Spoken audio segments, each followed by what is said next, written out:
I think it was a commitment to suicide that I had. What it feels like to be 10 and want to die. Now the people of Weed say it looks like a war zone. Stairs lead to doorways that are no longer there. Or are they our only hope for feeding an overpopulated world? Farmers' livelihood is at risk. Because you're contagious, you're diseased.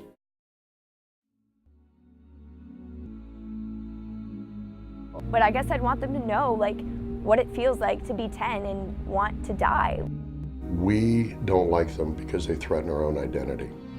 You know, all of those years that I spent in the closet, I would have given anything to not be queer. It can make those people who are already vulnerable consider suicide as a more potential or positive outcome. If you don't set the right example, I think that in some ways you have blood on your hands. It's going to affect your children, and it's going to affect the future of this valley. This southern Oregon valley is world-renowned as a place for quality seed breeding. Many, many other farmers' livelihood is at risk. If I can't sell them to the customers, then I don't have a business, basically.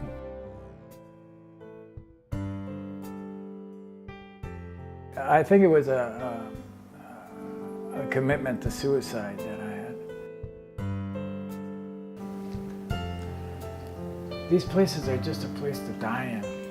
Thank God that I'm out of jail. That's the first thing I do. Thank you, God, for keeping me out of jail.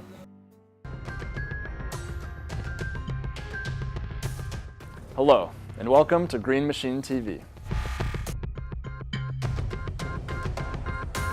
I don't know what they're going to do to my young children as they're growing up, and I don't think they should be the testers to find out. Be the plight of farmers for generations to come.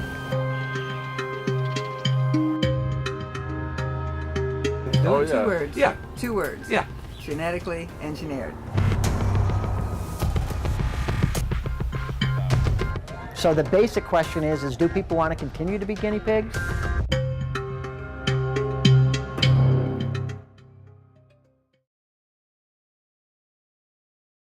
And then to see your house. Still standing? You want to be happy, but then you remember all of your friends that have lost it. Even though many escaped total destruction from the Bowles fire, they are unable to escape the pain. And now they're joining many others to stand together to try to help. And we just found out a few hours ago the Bowles fire is completely contained. But it has destroyed 143 homes. 93 more are unlivable. So there is a lot of damage that's been done, and we're continuing to hear stories from that day and the strength as they look to rebuild.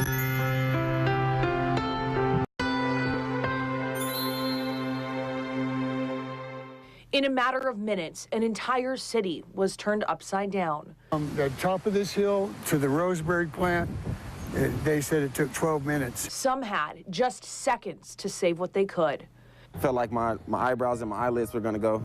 Others in disbelief. It was a nightmare within a nightmare that you just wished somebody would wake you up from. At least 100 homes were damaged or destroyed. 50 other structures endured the same. I've seen a lot of this throughout my lifetime, but I can never believe what kind of devastation a fire can actually do. Now the people of Weed say it looks like a war zone. Stairs lead to doorways that are no longer there. And ash is all that remains of so many memories. We were raised in this house. There was 8 of us, 6 kids. All of our pictures, our wedding dresses, all the memories. It's all gone. Memories, many created from scratch with their bare hands. I worked real hard on that house. It was a house me and my wife dreamed about having for years. Now the few remaining prized possessions suddenly mean the world. My wedding ring, means 40 years, means a lot for me. Story after story is coming out after the tragedy. For some, it was tragedy after just that. When we left, the cemetery was on fire, and we just buried his dad there. But out of the ashes, the people of Weed say they will rebuild. It's tough right now, but we'll be fine. We have a lot, and we still have Each other.